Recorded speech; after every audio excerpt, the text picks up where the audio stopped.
call to order the September 25th, 2017 meeting of the Huron Board of Education. First off, I'd like to ask for a moment of silence in memory of longtime Huron educator and coach Dan Thielen, who passed away in the overnight hours.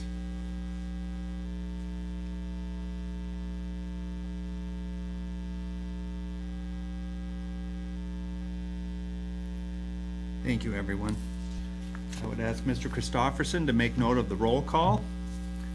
This time, I would ask everyone to rise and join me in the Pledge of Allegiance. I pledge allegiance to the flag of the United States of America and to the republic for which it stands, one nation under God, indivisible, with liberty and justice for all. Thank you, everyone. Our first item is the adoption of the agenda. We had amended agendas released earlier this afternoon. The only changes are some additions to the contract for board approval, some celebrate successes in the district, and in new business, selecting our Legislative Action Network rep. And I also want to add one more item, which is selecting our delegate assembly representative. That's what that item in new business was supposed to be, but we'll just knock both of them out at this meeting. I would move adoption. Been moved and seconded to adopt the agenda. Those in favor will say aye. Aye. Opposed, say no. The agenda is adopted.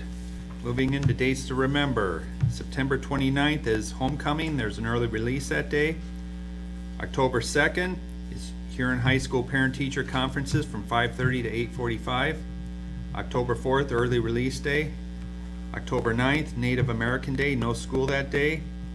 October 10th will be the Board of Education meeting at 5:30 on a Tuesday in the Instructional Planning Center.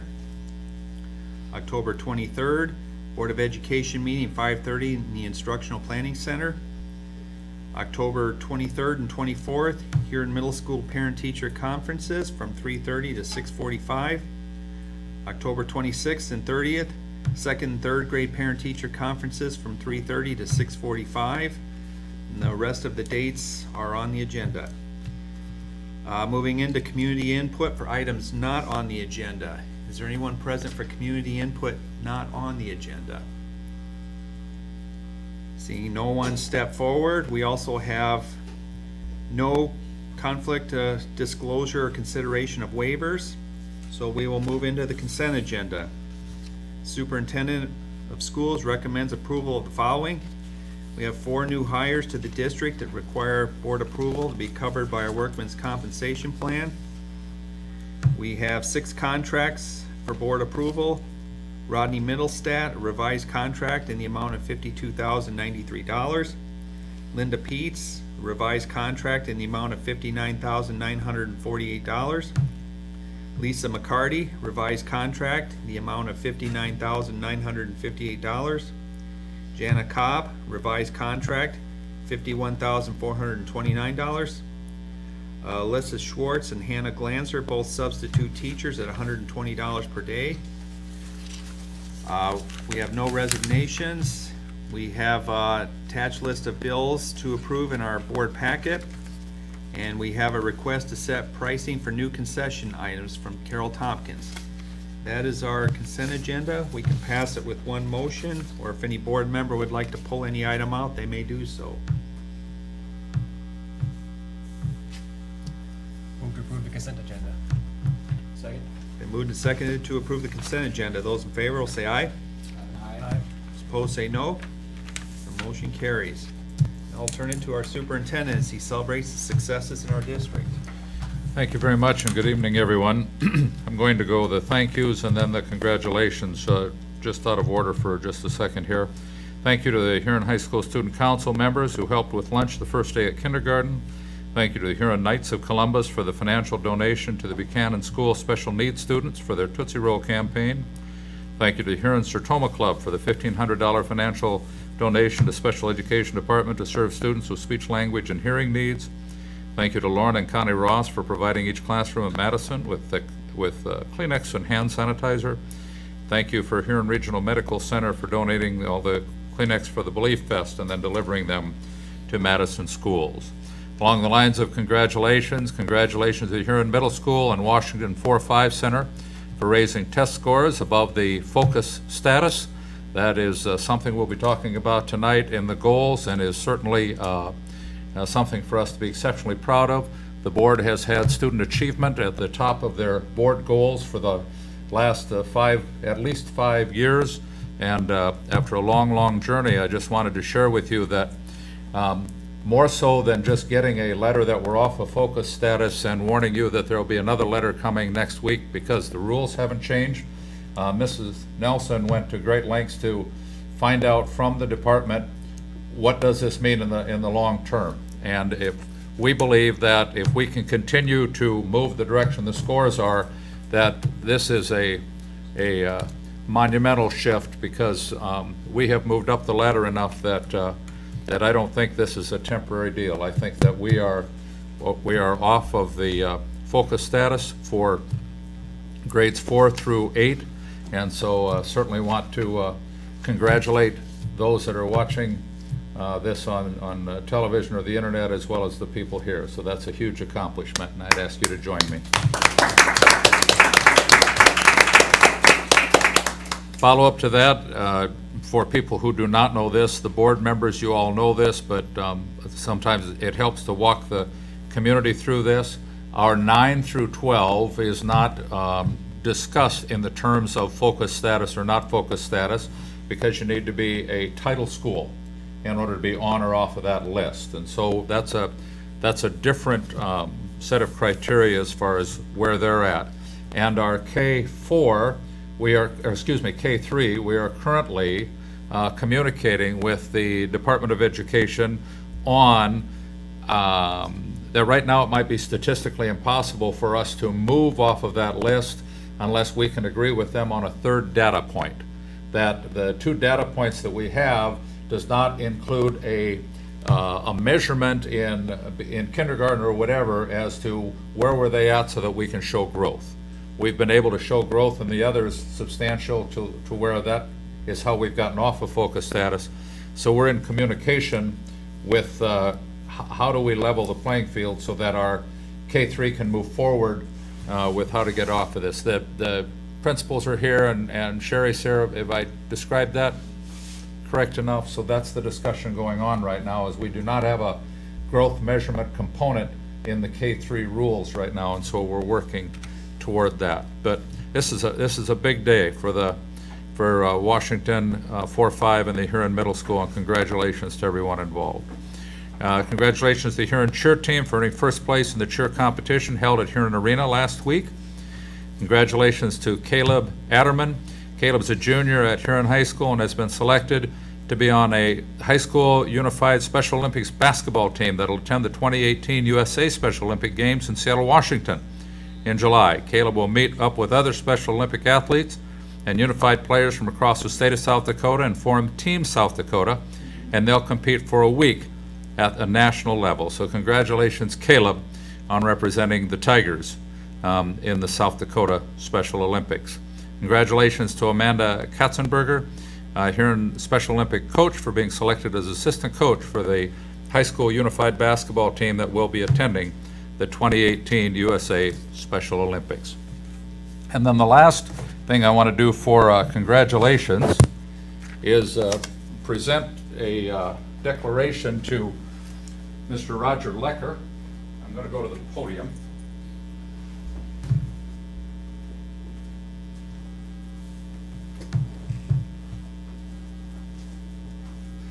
Now, this has been a long time coming, and I just want to read what it says. And Roger, I'm going to have you come up after I read it, because I know how uncomfortable you're going to be standing here when you don't know what I'm going to read, okay? So this is a declaration of appreciation for Coach Roger Lecker, and it goes like this. Whereas Roger Lecker coached 41 years at Huron, including junior high from 67 to 69, head cross country 69 to 2008, and head varsity track 69 to 2008. And whereas Roger Lecker led more state championships than any Tiger coach in the more than 100 years of our history, and whereas Roger Lecker's cross-country teams have won 3 state team titles, 5 state runner-up finishes, 7 ESD conference titles, and 9 ESD runner-up finishes, And whereas Roger Lecker coached 88 All-State runners and 124 ESC winners, and whereas Roger Lecker was nominated 5 times and named Girls Cross Country Coach of the Year in 1985, and whereas Roger Lecker was nominated 3 times and named National Regional Cross Country Coach of the Year in 2003, and whereas Roger Lecker's girls cross country team was chosen by South Dakota Sports Writers as the high school team of the year in 1980, and whereas Roger was nominated as regional assistant coach 4 times and named assistant coach of the year in 1980, and whereas Roger Lecker was named charter president of the South Dakota Cross Country Association when it formed in 1990, and whereas Roger received the ESD Conference Award of Merit in 2007, and whereas Roger Lecker was indicted into the Huron High School Athletic Hall of Fame in 2009, now therefore, it is fitting and proper that on this day, September 25th of 2017, the Huron Board of Education, by unanimous consensus, declare that from this day forward, the long-standing 5-star cross-country meet will be called the Roger Lecker Invitational Cross Country Meet. Roger, please come forward. Congratulations, dear friend. Sherry, can I get a picture?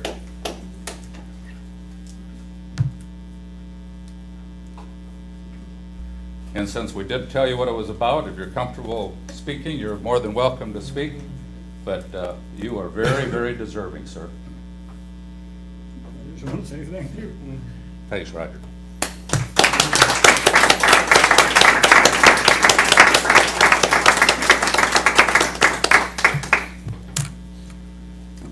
That's all I have, Mr. Chairman. Thank you, Mr. Nebelsick. Thank you for your service to the district, Roger. Okay, moving into board reports. Our first board report is a good news report from Mr. Radke.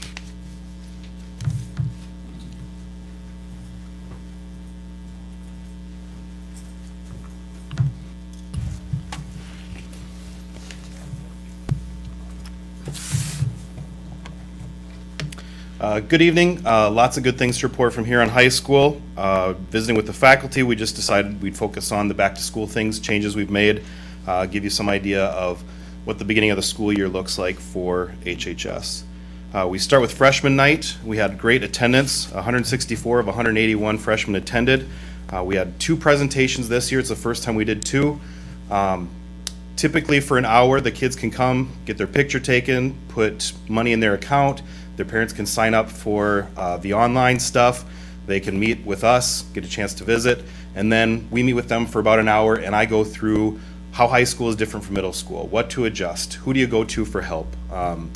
Hopefully give the parents a tip or a trick here or there, but remind the kids that mom and dad and I are on the same page, so you need to make sure that you work with all of us, because the goal is graduation.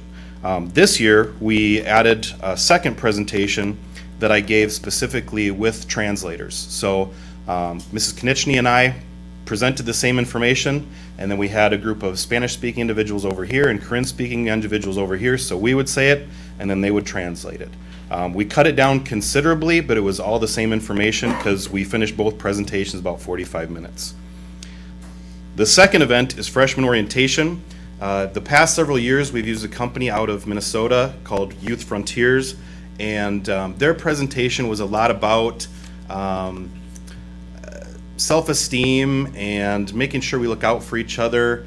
I just didn't feel that it gave the kids what they needed when they walked in the door, so they were ready to go that first day. So Mrs. Konieczny and I did most of the presenting with help from the homeroom teachers. We made sure that they spent a lot of time in their small homeroom group, either working on projects or discussing specific topics. We had a session on iPad skills where they all got their iPads, so we had almost everyone attend, because if they didn't get their iPad then, they had to wait till the first day of school, so that was kind of a bonus. And we had some fun too. I enjoyed the day. I think Mrs. Konieczny enjoyed the day. Most of the kids got a chance to laugh at Mr. Radke. First day of school class meetings. Something new that we did this year. These are different, so make sure you get one each. When I met with the freshmen and their parents, they got the draft version of the commencement exercises for the class of 2021. And most of it has TBD, or to be determined, on it for who the class officers are, who the speakers are going to be. But on the back of the program, it lists every member of the freshman class and whether they are a high honor graduate, highest honor graduate, member of NHS, Regents Scholar. And I made sure every student's name had 3 stars on the left and 1 star on the right, and they were all underlined. And I said, right now, all of you meet the criteria. All of you are highest honor grads, all of you are Regents Scholars, all of you are NHS. The only thing I'll adjust in this is taking things away, and that's going to be based on the decisions that you make. So a lot of kids were kind of impressed, like, well, I've never been called an honor grad before, so that was a very positive experience for the freshmen. I did the same thing for each of the classes. So I had a sophomore commencement, a junior, and a senior. But theirs were a little bit different because the backs of theirs I set up where they are today. So if they've got the 3.9 GPA, they've got 3 stars behind their name. If they've got a 3.0 GPA, there's no stars. If they're not on track to graduate, their name is not in the program. And I did that for each grade. We had a very positive response from the student body when they saw the program and saw that their name wasn't on it. Usually Mrs. Konieczny and I are the ones trying to track down the kids saying, what are we going to do this year to make sure you get your credits made up? I had several kids come in, Mrs. Konieczny had several kids come in, the counselors saw probably 15 to 20 kids come in. Actually seeing the program without their name on it had a big impact on them. I only had 2 parents upset that I was projecting that their child wouldn't graduate with honors or wouldn't graduate at all. But once I explained to them the message that went along with this is this is not me predicting the future. This is a reflection right now today of the work that they've done up to this point. This is where they're at. So I was really, really happy with the response we got from those. This year for open house with our full auditorium speech, again, we used the translators and had a very, very good response to that. Our open house hasn't been well attended. The lower levels have much, much better attendance. I know this because I get to go to several of them with my kids. And I don't know if it's the thought that once my kid gets to high school, been there, done that, or I made it through freshman night. Parents, they think I went through freshman night, I met the principals, they'll be okay. So we're looking at ways to combine freshman night with the open house. So not only would the freshmen be able to walk around and see their teachers, but everybody could maybe get a chance to meet Mrs. Konieczny and I. So scheduling wise, we're trying to figure out if there's a way that we can combine freshman night and open house so we can hopefully get more people in the door. Obviously this week is homecoming. We've got coronation at 7 o'clock tonight, and the dress up day was orange and black. I took the orange wig off before I came to the meeting. Tomorrow we have volleyball versus Brandon Valley, and the dress up day is Royalty Day. We also have our boys soccer team heading to Yankton for a playoff game, so that's very exciting to see them in the playoffs. Wednesday night is hallway decorating, and the dress up day is Villain Day. Thursday, volleyball versus Mitchell, and the dress up day is Duo Day, so they dress as twins. Friday's dress up day is kids wear the homecoming t-shirts. And we have a busy day. Friday at the high school starts with student council serving breakfast. They go to their homerooms and do a few quick activities, take attendance. We have a pep assembly for an hour and a half, and then we come to the arena. We have battle of the classes. One of the things we did this year to, again, try to unite them in homeroom so that they know that they're a group is they made homeroom flags this year, and then we're going to use them during the class competition. Whoever's team finishes first, the teachers got to raise their flag in the air. We award points, but the points mean nothing. It's just a pride thing. We have lunch and a jam session when the freshmen come back to the high school. As always, the sophomores, juniors, and seniors are allowed to leave campus, so we don't make them come back for lunch. Some of them do. We have parade preparation and an early release at 1:30 with the parade at 2. Tiger Roar is having a tailgate, football versus Mitchell. And this year, our homecoming dance numbers have been low the past several years, so the student council is also trying to set up different activities. So there will be a small dance going on in the commons, but there'll be games down in the gym and Sing Star or some activity like that going on in the auditorium. Just hopefully getting more kids to attend that, stay with a school activity on a Friday night. So that's where we are with good news from the high school. I'd be happy to share anything if you have any questions about any events. Any questions? I would just, Mr. Chairman, I would just mention that the district's goal that you folks have about focus on graduation, that we have seen all of the different levels do different things. We've seen focus on at the lowest, the earliest levels, explaining what graduation is, to, you can visit many of the classes throughout the district and see graduating class of, to banners in the hallways. And so I am excited that we now have a visualized graduation on the day that they walk in, and what the bars are. I did not know that that was coming until it was in place, and I think it dovetails into the other things that we have going on. Mr. Radke is well aware that the elementaries and the middle school were profoundly affected by the visiting graduates, and so we don't have everyone going every place, but we've got some kids going to each school now, and so this dovetails in with it, and I'm thankful. Thank you, Mr. Radke. Thank you. Okay, our next report will be Mr. Nebelsick with his superintendent's report. Okay, thank you very much. Several things. First of all, the school community would know this, but for the community that's out there, as we lost Dan Thielen last night, Dan's wife, Linda, is a longtime elementary educator for us, retired a year ago as a teacher, but has been back working for us as a graduation coach. And so she is still very connected to us, just as Dan was still the pole vault coach. They had still been touching lives. And so I just hope we'll keep Linda and her family in our prayers this week. Secondly, I was notified there was a request for some help from us to get a group of legislators that are flying into Huron, and then they're going to be, as legislators, visiting a couple of community businesses, and they needed to coordinate travel. And because it's the legislators, we are going to donate the bus. We cannot rent to anyone in our agreement, but we can provide it as a community service. So if you see a charter going out, I think on Thursday, to the airport a couple of times, it's an extension of courtesy from us to legislators that are coming to town in order to get them to their business in town. I encourage everyone to come to the parade, as Mr. Redke already talked about, and just an FYI for people who might wonder, early release lets everyone get to the parade, and teachers that are, high school teachers have their duties, et cetera, and we have many teachers K through 12 that participate in the parade. But as far as the remainder of the staff, if they go to the parade and are part of the community, then that's the formal end of their day. If they elect not to go to the parade, there's not an early out for them, then they will just continue their work in the buildings until their appropriate dismissal time. So I just wanted people to be aware of that.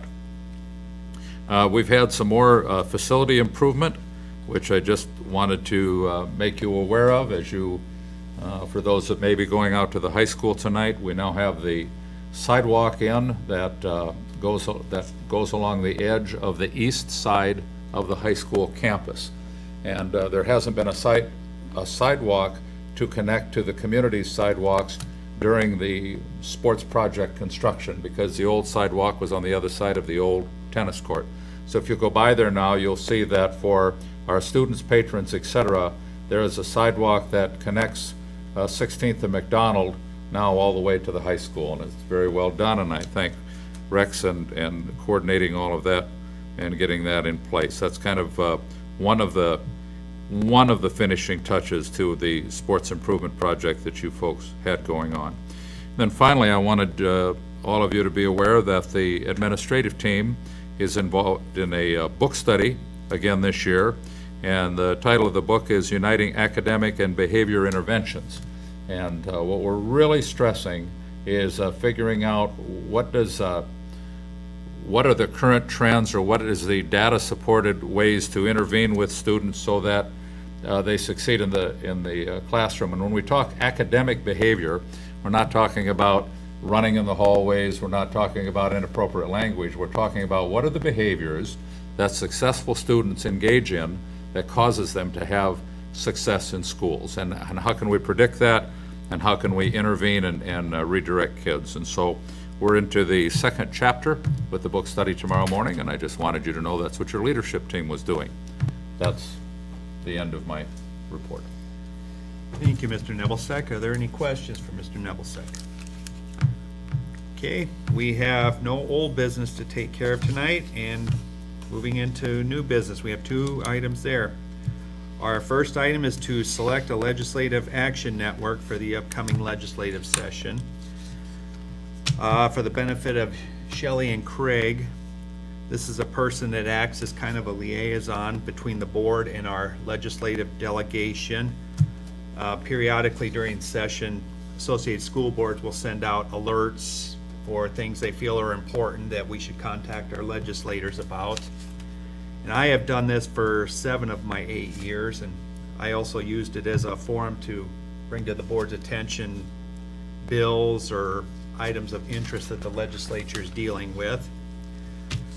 I would be willing to do this again, but if somebody else would like to volunteer to do this, I'll step aside. Nominate Tim to do it again. We need a nomination. I will second that. Okay, it's been moved and seconded to nominate myself as our Legislative Action Network rep for the upcoming session. Is there any discussion?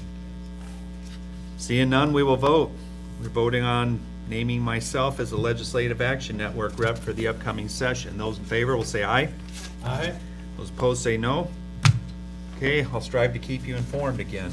You ran a great campaign, Mr. Chairman. Yeah. Thank you.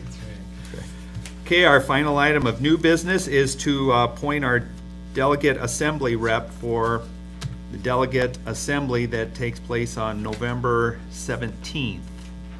Now, for Shelley and Craig's benefit, this person is one that we'll send to the ASBSD's delegate assembly. They will be drafting their standing positions and their legislative resolutions.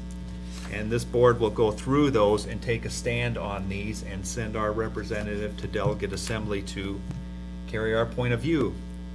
Garrett's done this the last few years. I don't know if it's something you want to do again, or if somebody else wants to volunteer for this. Whether he wants to or not, I'll renominate Garrett. I'll second.